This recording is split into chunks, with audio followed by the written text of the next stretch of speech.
আল্লাহ আমার রব, এই রবি আমার সব। দামে দামে তুন মনে তারি অনুভব। তোমার দুনিয়াতে আমি যেদিকে তাকাই, অথই নিয়ামতে ডুবে আছি সবাই। পাক পাখালির গানে শুনি তসবি কলরব, তসবি কলরব। আল্লাহ আমার রব, এই রবি আমার সব। আসসালামু আলাইকুম। প্রিয় দর্শক, আপনারা যারা দেশে আছেন প্রবাসে, সবাইকে জানাই মাহে রমজানের শুভেচ্ছা। শুরু হলো পবিত্র রমজান উপলক্ষে এনটিভি আয়োজিত এবং লাভেলো নিবেদিত অনুষ্ঠান আপনার জিজ্ঞাসা। আপনাদের সাথে আছি আমি জয়নুল আবেদিন আজাদ। আর আপনাদের মনে জাগা প্রশ্নের জিজ্ঞাসার সরাসরি জবাব দিচ্ছেন বিশিষ্ট আলেম ডক্টর মোহাম্মদ সাইফুল্লাহ। আসসালামু আলাইকুম ওরহমতুল্লাহি ওয়া বারাকাতুহু। প্রিয় দর্শক, আমাদের আজকের প্রাসঙ্গিক আলোচনার বিষয় রমজানে কোরআন চর্চা। চলুন তাহলে জিজ্ঞাসার আলোকিত ভুবনে আমরা প্রশ্ন নিচ্ছি। আসসালামু আলাইকুম, পরিচয় দিয়ে প্রশ্ন করুন। ওয়ালাইকুম আসসালাম ওয়া রাহমাতুল্লাহি ওয়া বারাকাতুহু। আমার নাম কাজী হারুন। জি বলুন। হ্যালো, জি বলুন। কাজী হারুন। আমার নিজস্ব কোনো বাসা নেই, আমি ভাই বোনের বাসায় থাকি। এখন ধানমন্ডি থেকে বলছি। জি। তা আমার ধর্মীয় জ্ঞান খুব বেশি নাই। যে আমি 1982 সালে মানে ব্যবসার জন্য শিল্প ব্যাংকে ঋণ দিয়ে ব্যবসা শুরু করছিলাম। হ্যালো, শুনতে পাচ্ছি, আপনার প্রশ্নটি কি? জি জি জি আমি বলে যাচ্ছি। তো এইটাতে আমার আব্বা তখন জীবিত ছিলেন। উনি খুব অখুশি হয়েছিলেন আমার উপরে, যে তুমি এই সুদের টাকা দিয়ে স্বল্প সময় বড়লোক হওয়ার জন্য তুমি দেপে গেছো। তারপর থেকে আমি ওইটার থেকে বেরিয়ে আসার জন্য যথেষ্ট 10 বছর নষ্ট করছি, মামলা মকদ্দ হয়েছে। আমি ওইগুলো বেচাবেচি করে ঋণ শোধ করে মুক্ত হয়েছি।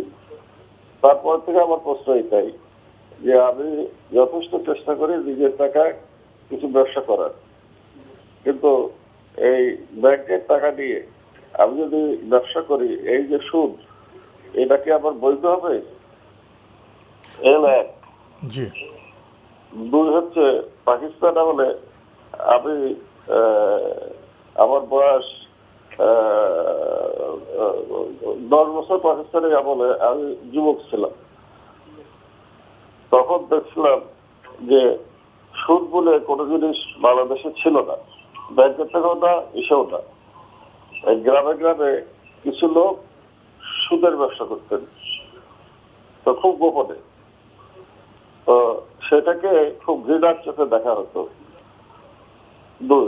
তিন হচ্ছে, আমাদের বহু রক্তের বিনিময়ে আমরা যখন স্বাধীনতা পেলাম, তখন সেই দুর্ভিক্ষের সুযোগ দিয়ে আমার দৃষ্টিতে, এটা আমার ব্যক্তিগত মতামত, স্পর্শ কথা হলে আল্লাহ যেন মাফ করেন, যে এই যেন ইহুদি চক্র, নাসারা চক্র এমন ভাবে আমাদের দেশে হামলা দিয়ে পড়লো, যে যারা এনজিওর নামে বাংলার আপামর মানুষকে, সে গ্রামের একটা নিরীহ বউ যে ঘন্টার বাইরে যার মুখ আনতো না, তাদেরকে রাস্তায় নিয়ে এসে যেভাবে প্রতিটা গ্রামে সমস্ত মানুষকে সুদে কারবারে লাগাই দিলেন।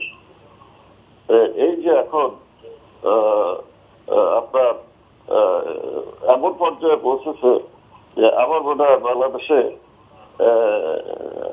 80% উপরে লোক সুদের ব্যবসার সাথে জড়িত। ভাইয়া, আমাদের এটা তো প্রশ্ন উত্তরের অনুষ্ঠান, আপনি একটি বর্ণনা দিচ্ছেন, প্রেক্ষাপট উল্লেখ করছেন। আপনার সুনির্দিষ্ট প্রশ্ন থাকলে প্রশ্নটি করুন। আমার বক্তব্য এটাই যে ব্যাংকের থেকে টাকা দিয়ে মানে সুদ ভিত্তিক টাকা দিয়ে ব্যবসা করলে সেটা কি হালাল হবে? ধন্যবাদ আপনাকে। আপনি শেষে এসে সুনির্দিষ্ট প্রশ্ন করেছেন যে ব্যাংক থেকে সুদভিত্তিক টাকা নিয়ে বা যে কোনোভাবে এনজিও থেকে সুদভিত্তিক টাকা নিয়ে ব্যবসা করলে সেটা কি হালাল হবে? না, এই ভাই তো সুদের বিবরণ দিয়েছেন, তিনি নিজেই সুদের সুস্পষ্ট বক্তব্য দিয়েছেন যে সুদ ইসলামে হারাম। আর সুদ যে ইসলামে হারাম এই বিষয়ে কোনো দ্বিমত নেই, কোনো যুগে কোনো আলেম দ্বিমত পোষণ করেছে আমার জানা নেই। আল্লাহ রাব্বুল আলামিন কোরআনে কারীমে স্পষ্ট করে বলে দিয়েছেন, ওয়া আহাল্লাহুল বাই'a ওয়া হাররামা রিবা। আল্লাহ তাআলা সুদকে হারাম করেছেন। শুধু তো তাই কি, বরং আল্লাহ সুবহানাহু ওয়া তাআলা সুদের বিষয়ে স্পষ্ট করে এমন বক্তব্য দিয়েছেন, কোনো মানে অপরাধ অথবা কোনো হারাম কাজ, এমন কি মানে বড় ধরনের যে সমস্ত অপরাধ রয়েছে সেগুলোর ক্ষেত্রে আল্লাহ সুবহানাহু ওয়া তাআলা সেটা বলেন নাই, ফাইন লাম তাফআলু ফা'দানু বিহারবিন মিনাল্লাহি ওয়া রাসূলিহি, যদি তোমরা এই সুদ থেকে নিজেরা ফিরে না আসো, সুদকে বর্জন করতে না পারো, তাহলে ফা'দানু বিহারবিন মিনাল্লাহি ওয়া রাসূলিহি, আল্লাহ এবং তার রাসূলের পক্ষ থেকে যুদ্ধের ঘোষণা নাও। সুতরাং এটি ভয়ঙ্কর বিষয়। আপনি অনেক দীর্ঘ বক্তব্য দিয়েছেন, এরপর আপনি কি চাচ্ছেন সেটা আমি বুঝতে পারি নাই। মনে হচ্ছে যেন প্রেক্ষাপট বর্ণনা করলেন, অনুভূতি বর্ণনা করলেন, সুদের প্রচার প্রসারের একটি প্রেক্ষাপট বর্ণনা প্রোগ্রামে করলেন। বিশাল অনুভূতি মানে বর্ণনা করার সময় নষ্ট করার সুযোগ নেই, কিন্তু মানে আপনি নিজেই জানেন, মানে যে মাসালা আপনি জিজ্ঞেস করেছেন সেই মাসালা আপনি আমরা নিজেই জানেন প্রশ্ন যে পেয়েছি, জি, জবাব জি, পেয়ে গেছি। জি। আমরা অন্য একটি জি। প্রশ্নে যাই। আসসালামু আলাইকুম প্রিয় দর্শক, পরিচয় দিয়ে প্রশ্ন করুন। হ্যালো, জি, পরিচয় দিয়ে প্রশ্ন করুন। আসসালামু আলাইকুম। ওয়ালাইকুম আসসালাম। আমার নাম মাহমুদ, আমি বলছিলাম খুলনা থেকে।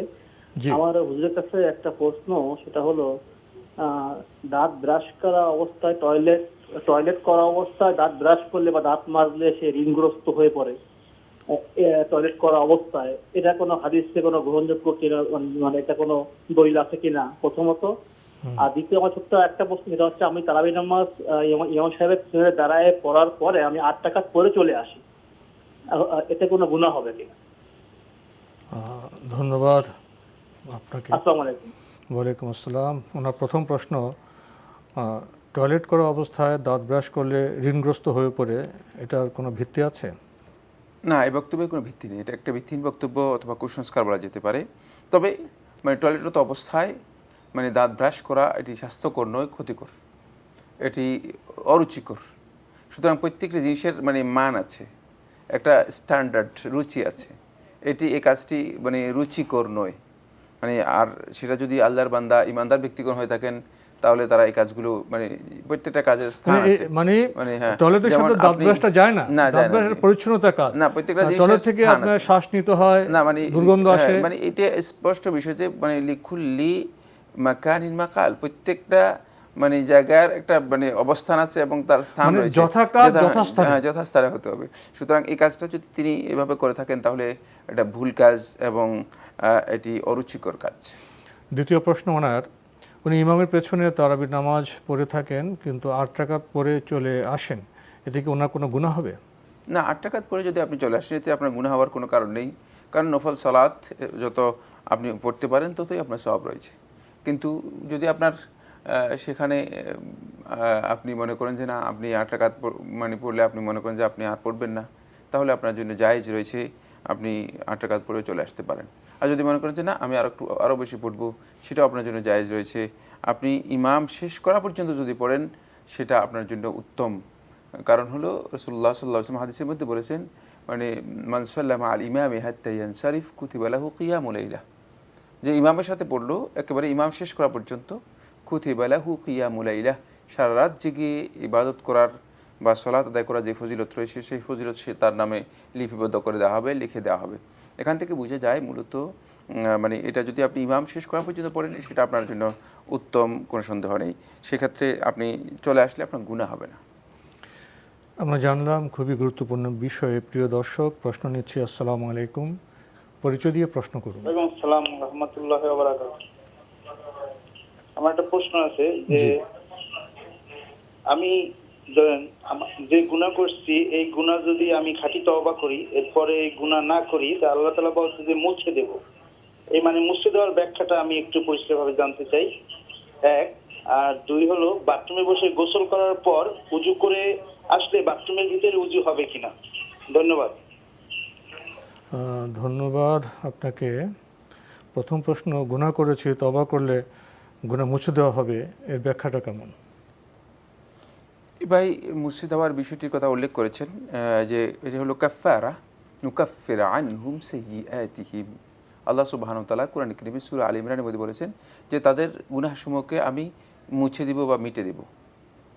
আবার অন্য সূরার মধ্যে আল্লাহ সুবহানাহু ওয়া তাআলা এভাবে বলেছেন, এটি বলেছেন সূরা ফুরকানের মধ্যে, আল্লাহ তাআলা বলেছেন উলাইকা ইউবাদদিলুল্লাহু সাইয়্যাতিহিম হাসানাতিন, যে আল্লাহ রাব্বুল আলামিন তাদের গুনাহসমূহকে মানে পূর্ণ কাজে, ভালো কাজে রূপান্তরিত করে দেবেন। এই তফসিরের মধ্যে আহলে তাফসীর অনেক দীর্ঘ আলোচনা করেছেন। মুছে দেয়া বলতে কি বোঝানো হয়েছে? মুছে দেয়া বলতে কি বোঝানো হয়েছে এটি যে মানে তার যে গুনাহ মানে যেগুলো আছে সেগুলো তার আমল নামা থেকে আল্লাহ রাব্বুল আলামিন মানে পরিপূর্ণরূপে মুছে দেবেন, মানে বাদ দিয়ে দিবেন। যেমন কাগজের মধ্যে আমরা যখন লিখি কোনো কিছু লিখে কেটে ফেলি, ঠিক এভাবে কি মুছে দিবেন? ইরেজ করে ফেলে হ্যাঁ, এরেজ করে হয় যেটা, সেটাকে এভাবে এরেজ করে দিবেন। একদল ওলামায়ে কেরাম বলেছেন হ্যাঁ ঠিক এভাবেই এরেজ করে দিবেন। এটাই রাসূলুল্লাহ সাল্লাল্লাহু আলাইহি ওয়াসাল্লামের হাদিস থেকেও বোঝা যাচ্ছে, যে হাদিসটি ইমাম ইবনে মাজাহ রাহিমাহুল্লাহ তাআলা তার সুনানের মধ্যে বর্ণনা করেছেন। সেটা হচ্ছে এই যে আত্তাইবু মিনাজ যামবি কামান লা যামবা লাহ, গুনাহ থেকে তওবাকারী ব্যক্তি ওই ব্যক্তির মতো কামান লা যামবা লাহু, মনে হচ্ছে যে তার কোনো গুনাহ নেই। তাহলে বোঝা গেল হয়তো আল্লাহ সুবহানাহু ওয়া তাআলা একবারে ডিলিট করে দিবেন। মানে কাফফারা বলতে এখানে মুছে দেওয়া বলতে ডিলিট করে দেওয়াকে বোঝানো হয়েছে। আরেকদল আহলে তাফসীর মুফাসসিরিন কেরাম বলেছেন এখানে কাফফারা বলতে বোঝানো হয়েছে যেটা, সেটা হলো এই যে তার যে গুনাহর কাজগুলো রয়েছে, এই গুনাহর কাজগুলো মানে আল্লাহ সুবহানাহু ওয়া তাআলা এগুলো অপরাধ হিসেবে আল্লাহ রাব্বুল আলামিন আর রাখবেন না, এগুলো অপরাধ হিসেবে রাখবেন না আল্লাহ সুবহানাহু ওয়া তাআলা। এবং মানে নেক আমল করার কারণে আল্লাহ সুবহানাহু ওয়া তাআলা এগুলোকে অপরাধ হিসেবে তার আমল নামার মধ্যে আল্লাহ রাব্বুল আলামিন রাখবেন না। এবং এটাই মূলত মানে কাফফারা বলতে বোঝানো হয়েছে। যাই হোক, যেটাই বোঝানো হয় তাকে প্রায় মানে প্রত্যেকটি বক্তব্যের মানে যেই মানে মূল টার্গেট যেটা বা বক্তব্যের মূল কথা যেটা, সেটা হচ্ছে এই মানে মোদ্দা কথা হচ্ছে যে এর মাধ্যমে আল্লাহ সুবহানাহু ওয়া তাআলা মূলত আল্লাহর বান্দাদের গুনাহসমূহ যেগুলো অপরাধ আছে সেই অপরাধগুলোকে মানে তাদের আমল নামা থেকে আল্লাহ রাব্বুল আলামিন বাদ দিয়ে দিবেন, তাদের অপরাধগুলো থেকে তাদের অপরাধ মুক্ত করে দেবেন, তাদেরকে অপরাধ থেকে অপরাধ মুক্ত করে দেবেন। না, দ্বিতীয় প্রশ্নটা আপনি পেয়েছেন তো? না, তুই কি বলেছেন? দ্বিতীয় উনি প্রশ্ন বললেন, উনি বাথরুমে গোসল করলেন, অজু করলেন, অজু হবে কিনা, ঠিক স্পষ্ট হয়নি প্রশ্নটি। বাথরুমে তো অজু করলে তো অজু হবেই। তা আমি বুঝতে পারিনি প্রশ্নটি। জি, আমরা অন্য একটি টেলিফোন নিচ্ছি। আসসালামু আলাইকুম। প্রিয় দর্শক, পরিচয় দিয়ে প্রশ্ন করুন। আসসালামু আলাইকুম ওয়া রাহমাতুল্লাহ। আমি আবুধাবি থেকে বলছি, মনির বলছি। জি বলুন। হুজুর, আমার একটাই প্রশ্ন। আমার ওয়াইফের 2 মাস 10 দিন রোজা কায়দা হয়েছে, ফরজ রোজা। আমার বাচ্চা হওয়ার সময় আর কি ডাক্তার নিষেধ করছে যে থাকতে পারবো না। এখন এটার পরিবর্তনে কোনো যাকাত বা কোনো কিছু দিলে এই রোজাটা আদায় হইবে কিনা, এই জন্য আমি ফোন করছি আবুধাবি থেকে। আপনি কতদিন রোজা রাখতে পারেননি? আমার ফরজ রোজা আমার 3 বাচ্চার সময় টোটালে 2 মাস 10 দিন। টোটাল 2 মাস 10 দিন। ধন্যবাদ আপনাকে। প্রশ্ন পেয়েছেন? প্রশ্ন পেয়েছি। এবার যে প্রশ্ন করেছেন যে তার ওয়াইফ মানে রোজা রাখেননি 2 মাস 10 দিন, মানে 3 বাচ্চা হওয়ার তো সময় তিনি মানে এই সিয়াম পরবর্তী সময় যখন তিনি সুস্থ হয়েছেন তিনি কেন সিয়াম পালন করেননি? মানে তার উচিত ছিল সিয়াম পালন করা। তিনি এই সিয়ামগুলো মানে আস্তে আস্তে করে সবগুলো পালন করার জন্য চেষ্টা করবেন।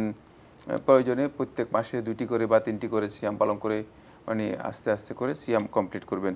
তবে তার এই কাজটি তিনি গুনাহগার হয়েছেন, ডিলে করার কারণে তিনি অবশ্যই গুনাহগার হয়েছেন, কোনো সন্দেহ নেই। তওবা করে উনি এখন রেখে দেবেন, তওবা করবেন এবং সিয়ামগুলো পালন করবেন নিয়মিত। আমরা জানলাম। প্রিয় দর্শক, আসসালামু আলাইকুম।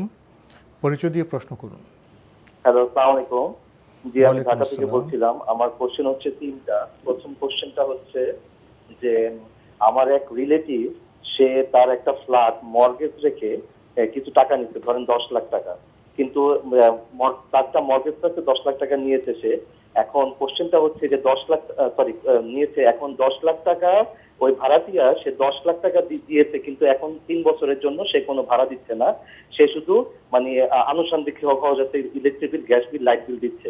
তো আমার যে রিলেটিভটা 10 লাখ টাকা নিয়েছে, এখানে কি কোনো সুদের কিছু আসলো? আর যদি সুদ হয়ে থাকে তাহলে সুদটা কে নিচ্ছে? মানে ভাড়াটিয়া মালিককে দিচ্ছে নাকি মালিক ভাড়াটিয়ার কাছ থেকে নিল? এই একটা কোশ্চেন। একটু থামবেন ভাইয়া। এই জাতীয় প্রশ্নগুলো যেগুলোতে অনেক তথ্য দরকার, এগুলো লিখিত পাঠালে ভালো হয়, পাশের আলেমের কাছে জিজ্ঞেস করলে ভালো হয়। এখন তো অনেক প্রশ্ন। আপনার আত্মীয়, আপনার ফ্ল্যাটও নন, আপনার আত্মীয় ফ্ল্যাট, উনি মর্গেজ রেখেছেন 10 লাখ টাকায়, ভাড়াটিয়ার কাছে রাখছেন। ভাড়াটিয়ার কাছ থেকে সে 10 লাখ টাকা নিয়েছে। হ্যাঁ, এখন ভাড়াটিয়া 3 বছরের জন্য মালিককে 10 লাখ টাকা দিচ্ছে, কিন্তু এই 3 বছর ভাড়াটিয়া কোনো ভাড়া দিবে না, হ্যাঁ। একবারে 10 লাখ টাকা দিয়ে দিচ্ছে। এই 3 বছর পরে যখন মালিক 10 লাখ টাকা ভাড়াটিয়াকে ফেরত দিয়ে দিবে, তারপর থেকে সে যদি আবার ভাড়ায় চলে আসে তাহলে ভাড়া দিবে। এই 3 বছর শুধু সে light bill, gas bill, current bill দিচ্ছে, আর কোনো টাকা দিবে না। পেয়েছেন প্রশ্নটি? জি, প্রশ্ন পেয়েছি। জি, জি, ধন্যবাদ। এখন আমার কোশ্চেনটা হচ্ছে যে আর কোশ্চেন এখন দরকার এই নেই। এটা যদি সুদ হয়ে থাকে তাহলে সুদটা কে দিচ্ছে? ভাড়াটিয়া কি সুদ হবে নাকি মালিকের সুদ হবে? এই এক কোশ্চেন। আর সেকেন্ড কোশ্চেন হচ্ছে জাকাত বিষয়, সেটা হচ্ছে যে আগামী যে 1 লাখ টাকা যদি 1 বছর পরিমাণ থাকে তাহলে সেটা সে জাকাতটা হয়। কিন্তু ধরেন আমার কাছে এখন 5 লাখ টাকা আছে 1 বছর ধরে, কিন্তু লাস্ট 6-7 মাস আমি 10,000 5,000 করে জমাইছি কিংবা 20,000 করে জমাইছি। তো এই হিসাব করলে তো আমার এই 1 বছর 1 লাখ টাকা হয় নাই। তো দেখা গেল যে 8 মাস হয়েছে আমার এই 1 লাখ টাকা আছে, 1 লাখ টাকা জমলো। তা আমার কোশ্চেনটা হচ্ছে আমি কি এই 5 লাখকে 80,000 টাকা ধরেই জাকাতটা দিব, নাকি ওই 5 লাখ টাকার উপরে জাকাতটা দিব আর 80,000 টাকা আবার যখন 1 বছর পূরণ হবে তখন দিব? কিন্তু আসলে এটা তো হিসাব ভাবে করা যায় না। এই দুইটা কোশ্চেন। ধন্যবাদ। আরেকটা কোশ্চেন হচ্ছে যে আমরা অনেক সময় বাবা মার সাথে একটু উচ্চ স্বরে কথা বলি, মানে একটু রাগ হয়ে যায়, কিন্তু মানে বুঝি যে না ভুল হয়েছে, কিন্তু পরক্ষণে আবার মাফ চাই। কিন্তু এখন বাবা মা যদি কখনো মানে সন্তান যদি মানে বাবা মার সাথে খারাপ ব্যবহার করে তাহলে সেটা অনেক বড় অন্যায়, খারাপ জিনিস। কিন্তু এমন কিছু কি আছে যে বাবা মা যদি সন্তানকে কোনো কষ্ট দিয়ে কথা বলে কিংবা এমন কথা বললো যেটা খুব কষ্ট পাইলো সন্তান, সেই ক্ষেত্রে কি বাবা মার কোনো কিছু মানে এটা কি কোনো মানে কিছু হবে নাকি? মানে বাবা মা কি এটা আপনি কি বাবা মার শাস্তি চান?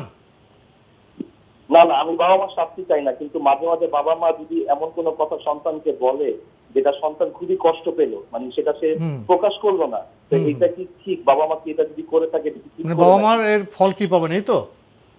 না, মানে বাবা মা কি ভুল করলো কিনা, বাবা মার ফল না। জি জি, আপনার প্রশ্ন পেয়েছি, ধন্যবাদ আপনাকে। ওনার তো প্রশ্ন বেশ কয়েকটি। জি, প্রথমত উনি জাকাত প্রশ্ন যে প্রশ্নটি করেছেন, প্রথমে একটা ফ্ল্যাট নিয়ে প্রশ্ন করেছেন। জি, 1 নম্বর। প্রথমত ফ্ল্যাট নিয়ে। জি জি, আর না, ফ্ল্যাট নিয়ে যে আপনি যে প্রশ্নটি করেছেন, এখানে সুদ হবে যে মালিক যিনি, তিনি এই মানে সুদের সাথে সম্পৃক্ত, তিনি এখান থেকে মানে সুদ নিচ্ছেন, সুতরাং তার জন্য হারাম। যে প্রক্রিয়া মানে তিনি এখান থেকে টাকা নিচ্ছেন সেটা সুদি প্রক্রিয়া নিচ্ছেন, সুতরাং এটি হারাম, তার জন্য জায়েজ নেই। জি, দ্বিতীয় যে প্রশ্নটি জাকাত প্রসঙ্গে, 5 লাখ টাকা 80,000 টাকা, জাকাতের তো বিধানটা সুস্পষ্ট। জি জি, জাকাত তো উনি একটা অর্থ বছরে তো উনি হিসাব করবেন। জি জি জি, উনি বিভিন্ন বছরে বিভিন্ন সময় 1 লাখ 2 লাখ এইসব এভাবে তো হবে না। একটা অর্থ বছরে ওনার হাতে কত টাকা আছে, বছর শেষে গিয়ে কি টাকা আছে, ওটার ভিত্তিতে তো উনি জাকাত নির্ণয় করবেন। না, এখানে যে কথা তিনি বলেছেন সেটা হচ্ছে তার মানে সম্পূর্ণ টাকার মানে পরিপূর্ণ বছর মানে হয়নি। যেই টাকার আপনার পরিপূর্ণ বছর হয়েছে সেই টাকাই আপনার হিসাবের মধ্যে আসবে। আর যেই টাকার আপনার পরিপূর্ণ বছর হয়নি সেই টাকার পদ্ধতি কি, সেটা যদি আপনার ইনভেস্ট থেকে হয় তাহলে এই টাকা যোগ হবে এর সাথে, মূল টাকার সাথে যোগ হবে। মানে আপনার ইনভেস্ট থেকে যদি এই টাকা আসে তাহলে ইনভেস্টের সাথে এটা যোগ হবে, মানে মূল যে মূলধন আছে, ক্যাপিটাল আছে, এর সাথে যোগ হবে। আর যদি এই টাকাটা ভিন্ন কোনো ফান্ড থেকে আসে, অন্য কোনো ফান্ড থেকে আসে, মানে যেটা আপনার মানে এই টাকার সাথে এসে যোগ হয়েছে কিন্তু সেটা পরিপূর্ণ বছর মানে অতিক্রম করেনি, তাহলে এটা জাকাতের হিসাবের মধ্যে আসবে না যতক্ষণ পর্যন্ত 1 বছর অতিক্রম না হবে। ওনার শেষ প্রশ্ন, উনি বাবা মার সাথে অনেক সময় উচ্চস্বরে কথা বলেন, পরে ক্ষমাও চান। এর সাথে উনি যুক্ত করেছেন, বাবা মা যদি অনেক সময় সন্তানকে কটু কথা বলেন, সন্তানকে কষ্ট দেয়, তো এটা কেমন হবে, এর পরিণতি কেমন হবে? না, বাবা মার জন্য মানে ইসলামী শরীয়তে যে কাজটি মুনকার, মানে যেটি গর্হিত, নিষিদ্ধ, ইসলাম যেটাকে মানে কোনোভাবেই অনুমোদন দেয়নি, এমন কাজ ছেলের জন্য যেমন জায়েজ নেই তেমনিভাবে বাবা মার জন্যও জায়েজ নেই। যদি বাবা মা এ ধরনের কাজ করে থাকেন যেটি মানে ছেলের উপর জুলম হতে পারে, বা ছেলের কোনো হক নষ্ট হতে পারে, অথবা ছেলেকে মানে অসংহত কোনো আচরণ হতে পারে, তাহলে মানে সেই ক্ষেত্রে বাবা মা বাবা মার এই কাজটি ভুল হবে, এবং এর জন্য তারা ভুলের মানে তাদেরকে মানে শাস্তির মুখোমুখি হতে হবে, আল্লাহ রাব্বুল আলামিনের কাছে জিজ্ঞাসিত হবেন। কিন্তু এখানে একটি বিষয় রয়ে গেছে, সেটা হলো এই যে মানে অনেক সময় দেখা যায় যে বাবা মা সন্তানের মানে তাদিবের জন্য, মানে সন্তানকে শিষ্টাচার শিক্ষা দেওয়ার জন্য, সন্তানকে শাসন করার জন্য, মানে সন্তানকে সত্যিকার মানে সন্তানের মানে মিসগাইড অবস্থায় রয়েছে মানে সেখান থেকে ফিরে আনার জন্য বাবা মা অনেক সময় সন্তানদের সাথে একটু মানে রাগারাগি করেন বা একটু মানে আচরণ করতেন। সন্তানরা মনে করে যে বাবা মা খুব খারাপ। মানে এই যে মানে এখানে মানে নির্ভর করতেছে আসলে বাবা মার এই আচরণটুকু এটা কি কারণে তারা মানে এই আচরণ করছে, লক্ষ্য কি আচরণের লক্ষ্যটা কি? আচরণের লক্ষ্য যদি এমন হয় যে তাকে তাদিব দেওয়ার জন্য, তাকে সত্যিকার শিষ্টাচার দেওয়ার জন্য, জ্ঞান দেওয়ার জন্য, তাকে মানে তাহজিব করার জন্য, যাতে করে পরিমার্জিত জীবনযাপন করতে পারে, সঠিক জীবনযাপন করতে পারে, এই জন্য হয়, তাহলে মানে তাদের এই আচরণ ভুল হবে না এবং এর জন্য তারা আল্লাহ রাব্বুল আলামিনের কাছে জবাবদিহিও করতে হবে না। কিন্তু সন্তান এটা উপলব্ধি করতে হবে। সন্তানের কাছে তো সব জিনিসই মনে হয় যেন মানে বাবা মার অনেক অনেক সন্তান রয়েছে এমন যে বাবা মা একটু উচ্চবাচ্য করলেই মনে হয় যেন তার মানে আমি মনে কষ্ট পেয়ে গেলাম। মনে কষ্ট পেয়ে গেছেন, ঠিক আছে, কিন্তু আপনি বুঝবেন একটা সময় হয়তো আপনিও উপলব্ধি করবেন যখন আপনি সন্তানের জনক হবেন যে আসলে মানে এটি এই যে সন্তানের পিতামাতা মানে সন্তানের সাথে তাদের যে আচরণ রয়েছে সেটা যে কত আন্তরিক, কত ভালোবাসার আচরণ, সেটা সহজে আসলে সবাইকে বোঝানো সম্ভব নয়। এটি সন্তানরা অনেক সময় বুঝতে দেরি হয় এবং বুঝতে পারে না।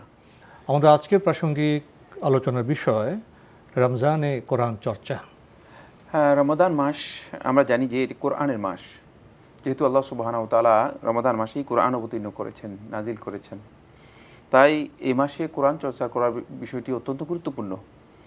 আমরা দেখতে পাই আব্দুল্লাহ ইবনে আব্বাস রাদিয়াল্লাহু আনহু বর্ণিত সহিহ বুখারীর হাদিসের মধ্যে তিনি বলেন যে কানা জিবরিলু ইয়াতিহি ফি কুল্লি লাইলাতিন মিন রমাদান, যে জিবরিল আমিন আলাইহিস সালাতু ওয়াস সালাম আল্লাহ নবী সাল্লাল্লাহু আলাইহি ওয়াসাল্লামের কাছে আসতেন ফি কুল্লি লাইলাতিন মিন রমাদান, রমাদানের প্রত্যেক রাত্রেই, ফায়ুদারিসুহুল কোরআন, তারপরে নবী সাল্লাল্লাহু আলাইহি ওয়াসাল্লাম জিবরিল আমিন সহ মানে কোরআন স্টাডি করতেন, মানে কোরআন পড়তেন।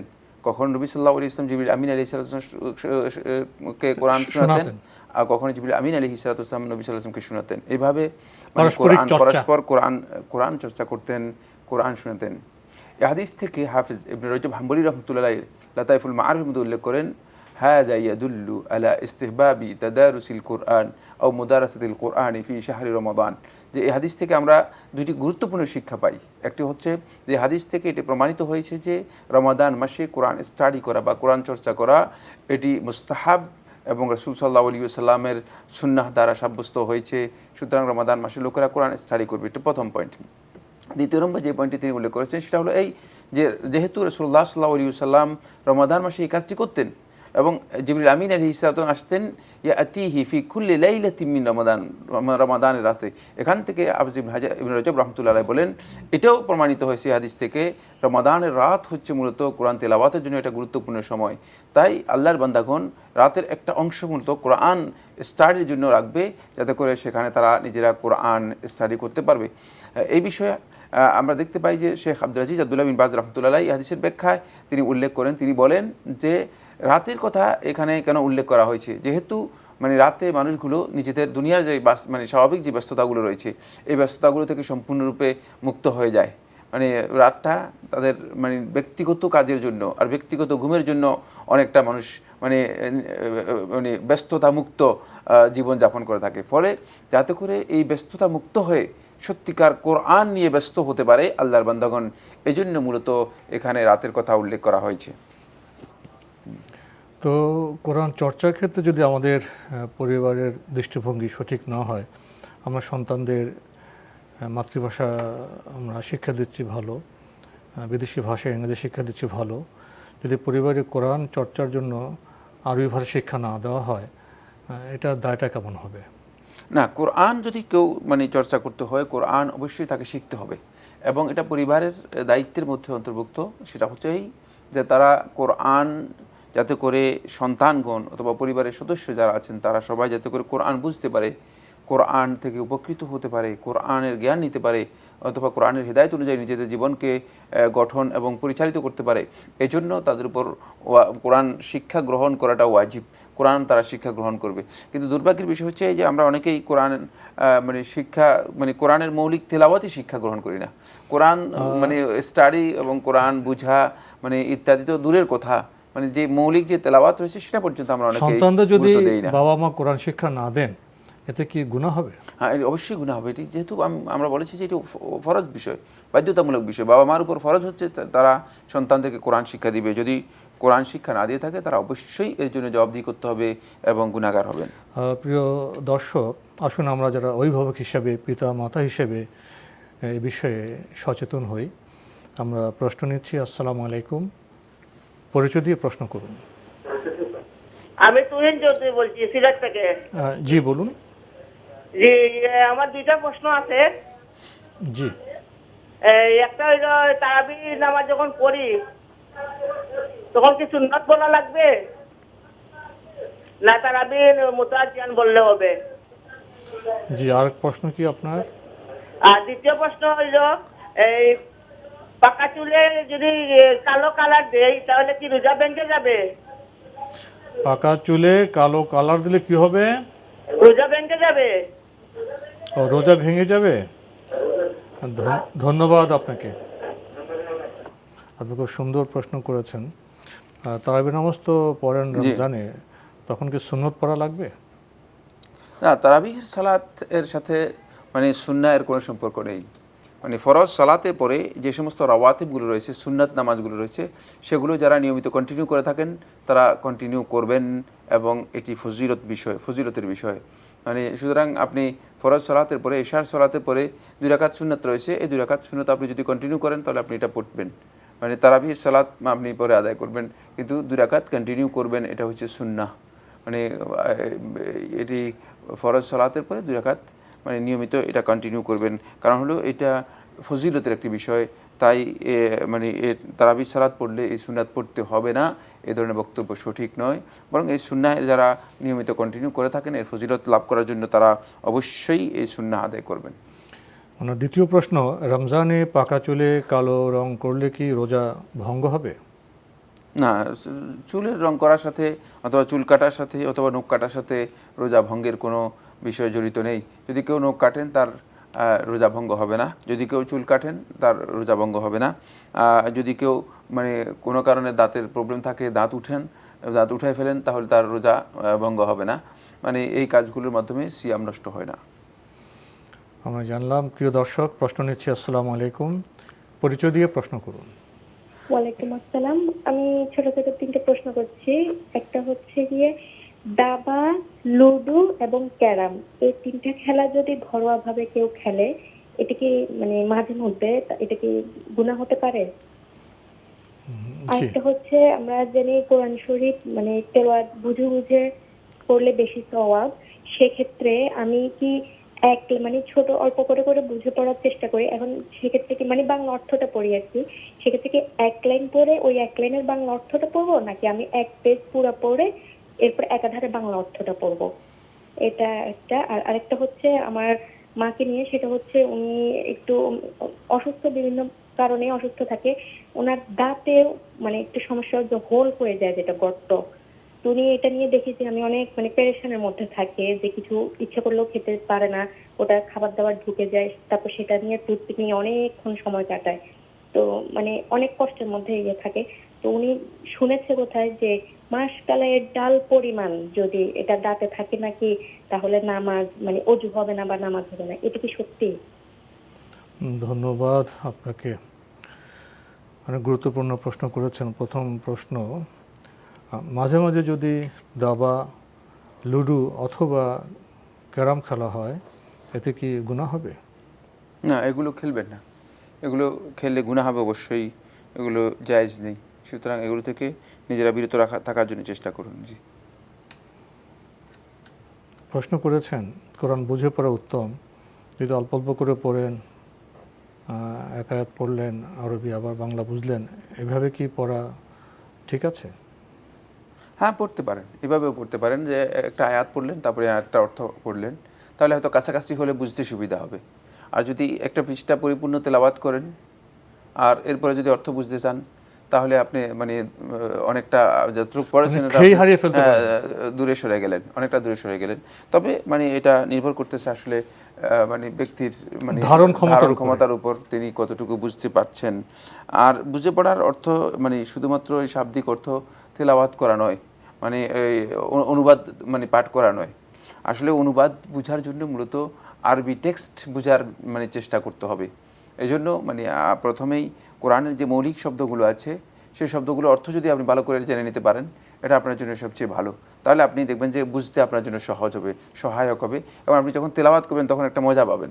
মানে মৌলিক শব্দগুলোর যে অর্থ আছে সেগুলো, আর এখানে অনেক বেশি ওয়ার্ড নেই, পুরো কোরআনের মধ্যে মানে যে মানে ওয়ার্ডগুলো রয়েছে সেগুলো অনেক বেশি না, মানে প্রায় অধিকাংশ ওয়ার্ডই কী হয়েছে, রিপিট হয়েছে। তাই আপনি যদি মৌলিক শব্দগুলো অর্থ জেনে নেন তাহলে তেলাওয়াত করতে এবং বুঝতে আপনার জন্য সহজ হবে। শেষ প্রশ্ন, একজন অসুস্থ, দাঁতের সমস্যা, তো দাঁতে খাদ্যকণা লেগে থাকে কিনা এ নিয়ে উনি অনেক সময় ব্যয় করেন, কষ্টে আছেন। তো আপনি শুনেছেন খাদ্যকণা দাঁতে থাকলে অজু হয় না, ইবাদত হয় না, নানা সমস্যা। না আসলে বিষয়টি না না, উনি যে বলেছেন যে উজু এবং নামাজ হবে না, এটি সঠিক নয়, এটি সঠিক নয়, এটা অতিরিক্ত বক্তব্য। এমনকি যদি রোজা রাখেন, দাঁতে যদি কণা থাকে, কোনো কারণে তাতেও তো সামান্য রোজা খাদ্যকণা থেকে গেলে কোনো অসুবিধা নেই, এতে সিয়ামও নষ্ট হবে না আর উজু এবং সালাত কোনটাই নষ্ট হবে না।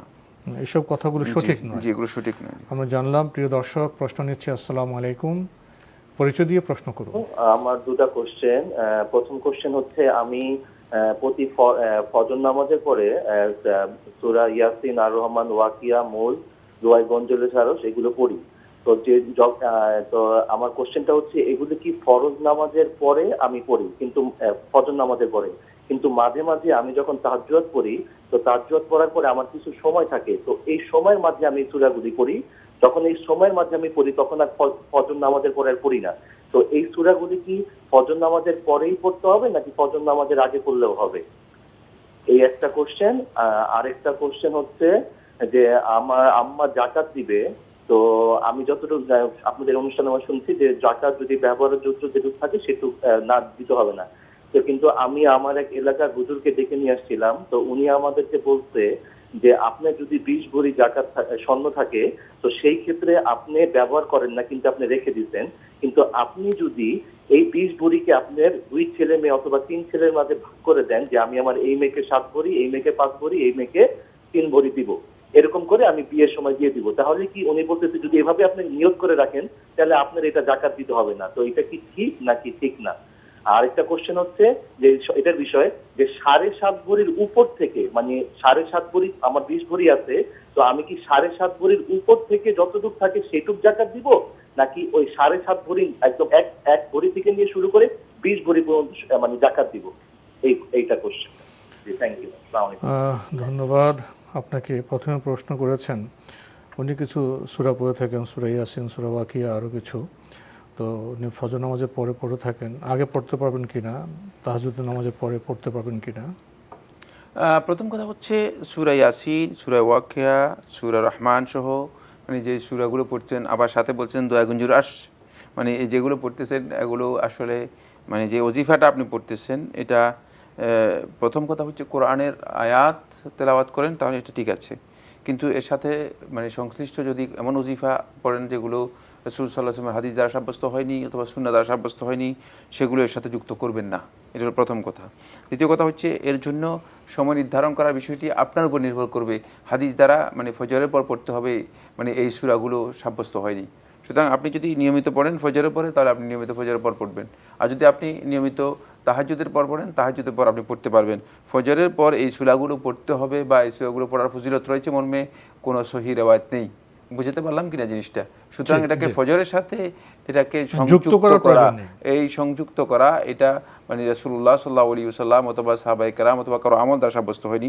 কিন্তু কোনো বান্দা নিজের জন্য যে কোনো একটা ওয়ার্ড, মানে যে কোনো একটা পাঠ, মানে আল্লাহর ইবাদতের জন্য একটা জিকির সুবিধাজনক সময় নিজের জন্য নির্ধারণ করে নিতে পারে এবং নির্ধারণ করে সলফ সালেহীন নির্ধারণ করেছেন। সুতরাং এতে কোনো অসুবিধা নেই, আপনি ফজরের পরে মানে এগুলো তেলাওয়াত করতে পারেন। কিন্তু এর সাথে আপনি উল্লেখ করে দিয়েছেন দোয়া গুঞ্জুল আরশ, মানে এটি কিন্তু একটি বিভ্রান্ত মানে দোয়া, মানে এটি পদভ্রষ্ট একটা দোয়া।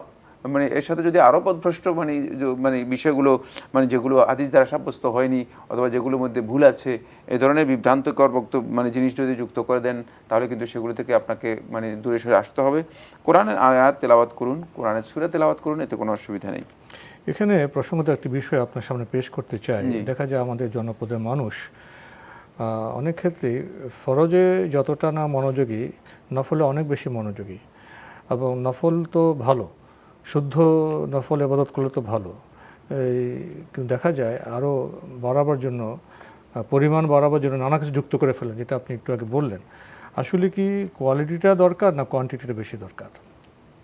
না, এই বিষয়গুলো মানে কোনো সন্দেহ নেই, মানে সহি না হলে সেটা কোয়ান্টিটি যতই আপনার পরিমাণ বেশি হোক, কোনো ফল হবে না। পরিমাণের সাথে কোনো সম্পর্ক নেই। কোয়ালিটি, এইটাই হচ্ছে কোয়ালিটি, মানে বিশুদ্ধ আমল হতে হবে। আমলটা আপনি দেখেন কোরআনে কারীমের অল্প সব করুন, জায়গায় বিশুদ্ধ আমল সব করুন। জায়গায় কোরআনে কারীমের আমলের সাথে উল্লেখ করা হয়েছে আমালুন সালেহ। আমলটা হতে হবে সালেহ, মানে যে আমলটা আল্লাহ তাআলার কাছে গ্রহণযোগ্য, এরকম আমল হতে হবে। সুতরাং শুধু আমল হলে চলবে না, শুধু আমল আমরা হলে চলবে না। বিরতিতে যাব, তার আগে যদি সংক্ষেপে শেষ প্রশ্নটির জবাব দিতেন। ওনার মায়ের জাকাতের প্রশ্ন, 20 ভরি গহনা আছে, জাকাত দিতে হবে কিনা।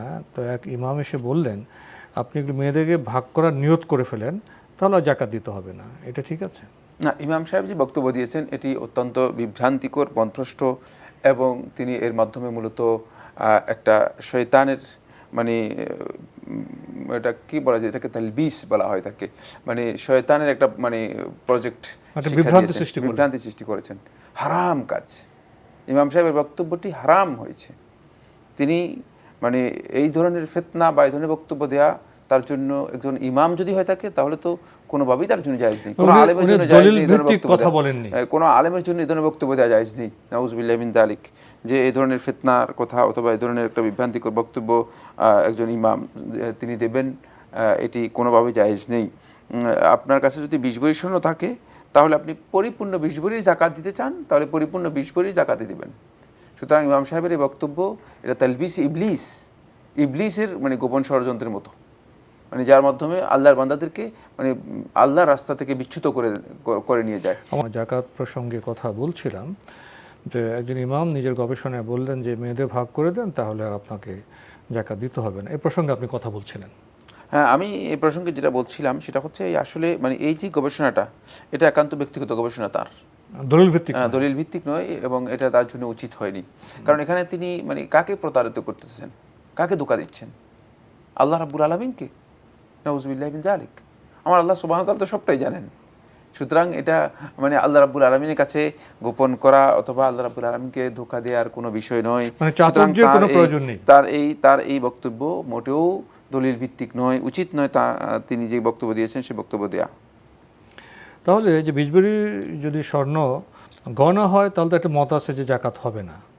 না, ওনারা যেহেতু মানে জাকাত দেওয়ার কথা বলছেন, ওনারা যদি জাকাত দেওয়ার যদি অভিমত গ্রহণ করেন, তাহলে পুরোটাই জাকাত দিতে হবে, যে পুরো 20 ভরি জাকাত দিতে হবে। প্রশ্নের সাথে আরেকটি বিষয় যুক্ত করেছেন, যে 20 ভরির যে পরিমাণ গুনবেন, এটা কি 1 ভরি থেকে 20 ভরি দেবেন না পরিপূর্ণ জাকাত? 7.5 ভরি পরের থেকে নয়, না পুরো 20 ভরি জাকাত দিবেন। জি, এই বিষয়টি আমরা অবগত হলাম। প্রিয় দর্শক, প্রশ্ন নিচ্ছে। আসসালামু আলাইকুম, পরিচয় দিয়ে প্রশ্ন করুন। হ্যালো, আমরা আপনাকে শুনতে পাচ্ছি, পরিচয় দিয়ে প্রশ্ন করুন। হ্যালো, আসসালামু আলাইকুম। ওয়ালাইকুম আসসালাম।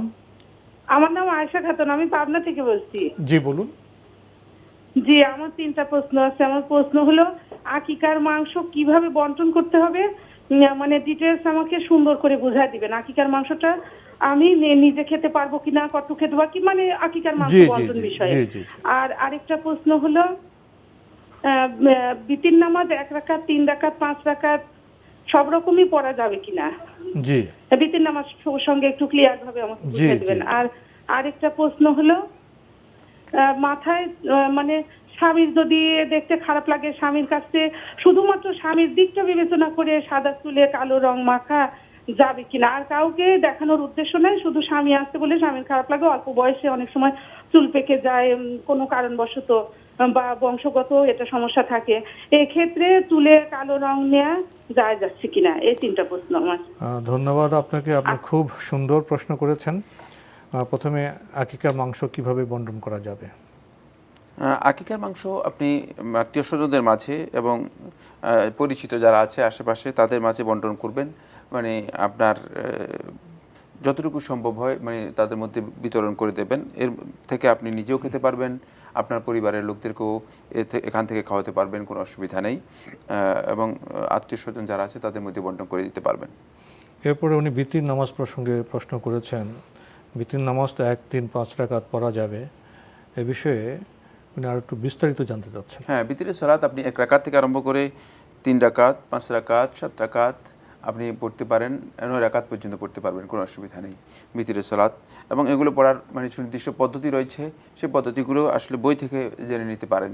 মানে 1 রাকাত থেকে আরম্ভ করে একেবারে 9 রাকাত পর্যন্ত যদি কেউ পড়তে চান, ভিতরের সালাত পড়ার বিষয়ে হাদিস দ্বারা প্রমাণিত হয়েছে, সুতরাং এটা পড়তে পারেন, অসুবিধা নেই। আমাদের এই বোনের শেষ প্রশ্নটি হলো, শুধুমাত্র স্বামীর সন্তুষ্টির জন্য অনেক সময় বংশগত কারণে অল্প বয়সে চুল পেকে যায়, সাদা চুলে কালো রং করতে পারবেন কিনা? সাদা চুলে কালো রং করার বিষয়ে আলেমদের মধ্যে দ্বিমত রয়েছে। বাকি মানে একদল ওলামায়ে কেরাম বলেছেন এটি জায়েজ নেই, হারাম। একদল ওলামায়ে কেরাম বলেছেন এটি মাকরুহ, অপছন্দনীয়।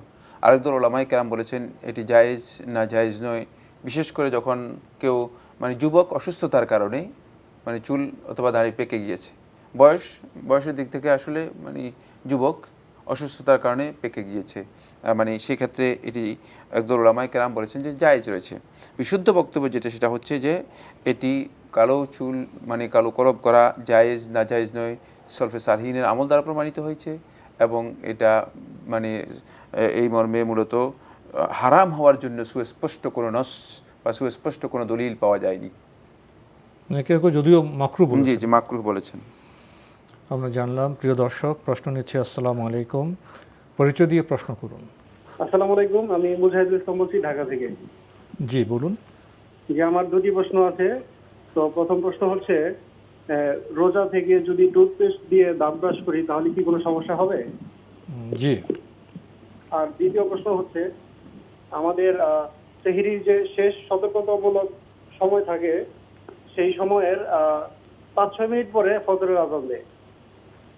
তো এই সময়ের মধ্যে আমরা যদি কেউ কিছু ইচ্ছা করে যদি কিছু খাই, যে ফজরের আযান তো এখনো দেয়নি, সময় আছে, আমি কিছু 1 গ্লাস পানি খেয়ে নিলাম, এরকম যদি কেউ কিছু খায় তাহলে তার রোজায় কোনো সমস্যা হবে কিনা? ধন্যবাদ আপনাকে, খুব সুন্দর প্রশ্ন করেছেন। প্রথম প্রশ্ন, রোজায় ব্রাশ দিয়ে দাঁত মাজলে কি রোজার কোনো ক্ষতি হবে? না, সিয়ামের কোনো ক্ষতি হবে না। টুথপেস্ট অথবা ব্রাশ দিয়ে যদি আপনি দাঁত ব্রাশ করে থাকেন, এতে সিয়ামের কোনো ক্ষতি হবে না, মানে আপনি এটা করতে পারবেন, এটা না জায়েজ নয়। জি। তারপর উনি একটি চিত্র এভাবে এঁকেছেন, সেহেরি সময়, সতর্ক সময়, আজানের 5 মিনিট পর ফজর নামাজ হবে। তো এই ভেবে যদি 1 গ্লাস পানি খেয়ে ফেলেন, এতে কি রোজার কোনো ক্ষতি হবে? না, যেহেতু মানে আজান হয়নি, যদি আজানের সাথে সম্পৃক্ত না, আপনি দেখবেন যে সময়ে কি শেষ হয়েছে কিনা।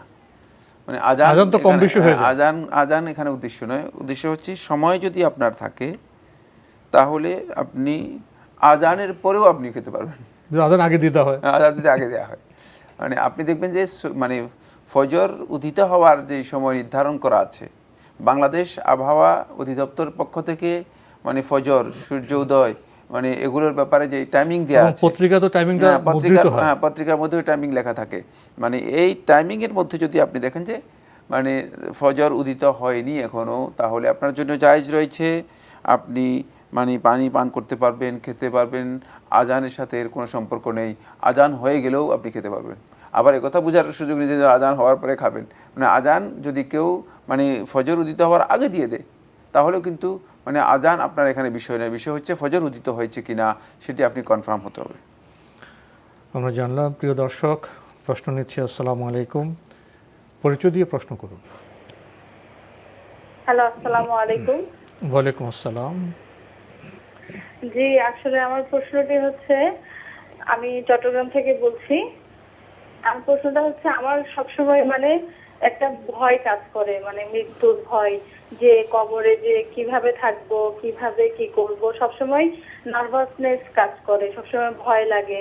আর আমি চেষ্টা করি সবসময় নামাজ পড়ার, তবু আমি সব মানে আমাকে একটা ভয় আচ্ছন্ন করে রাখে সবসময়। আমি কি করলে এই থেকে মানে মুক্তি পেতে পারি, এই ভয় থেকে? ধন্যবাদ আপনাকে, স্পষ্ট প্রশ্ন।